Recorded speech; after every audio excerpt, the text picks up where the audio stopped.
بسم اللہ الرحمن الرحیم۔ محترم بزرگ اور دوستو، اللہ رب العالمین کا بہت احسان اور اس کا کرم ہے۔ اللہ رب العالمین نے دین کی بات دوسروں تک پہنچانے کا موقع عطا فرمایا، اور اللہ کا اور زیادہ مزید کرم یہ ہے کہ اللہ رب العالمین نے میرے جیسے ناکارہ کو بھی دین کی بات دوسروں تک پہنچانے کی توفیق عطا فرمائی۔ میرے بھائی بزرگ و دوستو، ہر انسان روزی کے لیے پریشان ہے۔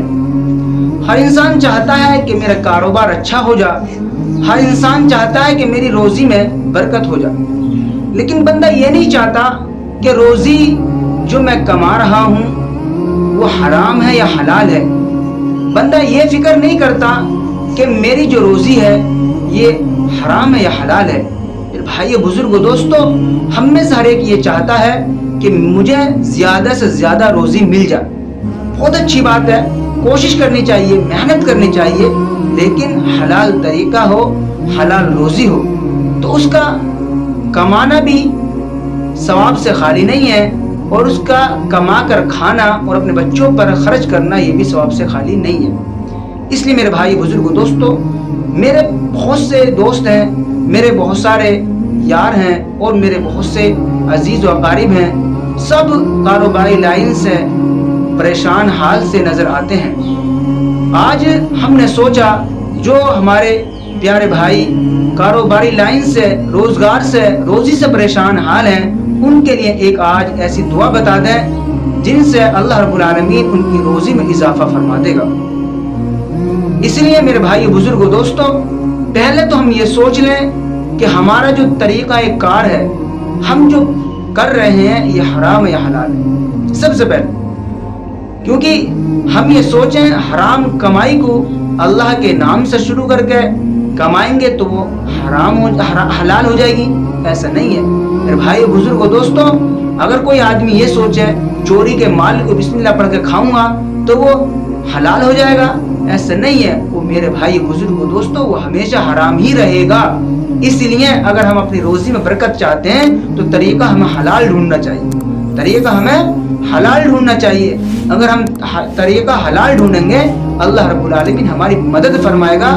ظاہراً ہمیں کم دکھائی دے گا، لیکن اللہ رب العالمین اس میں اتنی برکت عطا فرمائے گا کہ جس کا ہمیں اندازہ بھی نہیں ہو سکتا۔ چلیے بہرحال ہم بتاتے ہیں وہ دعا کیا ہے، جس دعا سے ہر بندے کی پریشانی انشاءاللہ ختم ہو جائے گی، اور وہ آزمایا ہوا نسخہ ہے، آزمایا ہوا وظیفہ ہے، آزمایا ہوا ضرور بھی ضرور انشاءاللہ وہ پورا ہوگا اگر بندہ اس کو آزمائے۔ وہ دعا کیا ہے؟ دعا یہ ہے کہ بندے کو فجر کی نماز جماعت کے ساتھ پڑھنی ہے، اور فجر کی نماز سے پہلے جو بندہ سنت پڑھے، یعنی 2 سنت جو پڑھتے ہیں فجر کی نماز سے پہلے، ان سنتوں کو ہمیں جماعت سے اتنا پہلے پڑھنا ہے، یعنی کم سے کم 10 منٹ پہلے پڑھنا ہے۔ اس کے بعد وہ دعا پڑھی جاتی ہے۔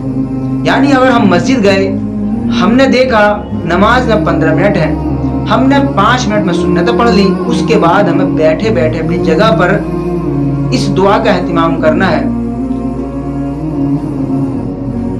وہ دعا یہ ہے: سبحان اللہ و بحمدہ سبحان اللہ العظیم استغفر اللہ۔ کیا ہے دعا؟ سبحان اللہ و بحمدہ سبحان اللہ العظیم استغفر اللہ۔ جو بندہ اس دعا کو بس 40 دن پڑھ لے، صرف اور صرف 40 دن، فجر کی نماز میں سنتیں پڑھنے کے بعد، یعنی فجر کی نماز کے لیے جب گھر سے گیا تو اتنا پہلے جائے کہ اس کی یہ دعا فجر کی نماز کی سنت پڑھنے کے بعد میں اپنی جگہ پر بیٹھے رہے، اور اس دعا کو کیا سبحان اللہ و بحمدہ سبحان اللہ العظیم استغفر اللہ 100 مرتبہ پورا کر لے۔ کتنا؟ 100 مرتبہ پورا کر لے۔ اگر بندہ اس دعا کو 100 مرتبہ پورا کر لے، اس کے بعد فجر کی نماز جماعت کے ساتھ ادا کرے 40 دن تک صرف، انشاءاللہ اللہ رب العالمین اس کو ایسی جگہ سے روزی عطا فرمائے گا کہ بندے کا وہم و گمان بھی نہیں پوچھ سکتا۔ اللہ رب العالمین اس کے کاروبار میں ایسی ترقی کرے گا کہ وہ سوچ بھی نہیں سکتا کہ کہاں سے میرے کاروبار بڑھ گیا۔ اور اگر کوئی آدمی اس دعا کو صرف اور صرف اس نیت سے 40 دن پڑھ لے کہ ہاں میرا کاروبار چل پڑے گا اور مجھے روزگار مل جائے گا، چاہے وہ روزگار اس کا چھٹا ہوا ہو، چاہے وہ گھر خالی بیٹھا ہو، صرف اور صرف اس دعا کو شروع کرے، انشاءاللہ اگر اس دعا کو شروع کرتا ہے تو چند دن ہی گزریں گے کہ اسے اس دعا کا اثر دکھائی دینے لگے گا، کیونکہ یہ میں اس دعا کا اہتمام کر چکا ہوں، انشاءاللہ اس کا مجھے بڑا فائدہ دکھائی دیا۔ الحمدللہ آپ سے بھی درخواست ہے کہ آپ بھی اس کو ضرور کرنے کی کوشش کریں، انشاءاللہ اس کا بڑا فائدہ ہوگا آپ لوگوں کو۔ اللہ رب العالمین ہمیں صحیح طریقے سے صحیح بات دین کی تمام مسلمان بھائیوں تک پہنچانے توفیق عطا فرمائے۔ اللہ رب العالمین اس میں جو کچھ کمی کوتاہی ہوئی ہو بتاتے ہوئے میں یا سننے والوں کو یا اللہ اسے معاف فرمائے، آمین اللہم آمین۔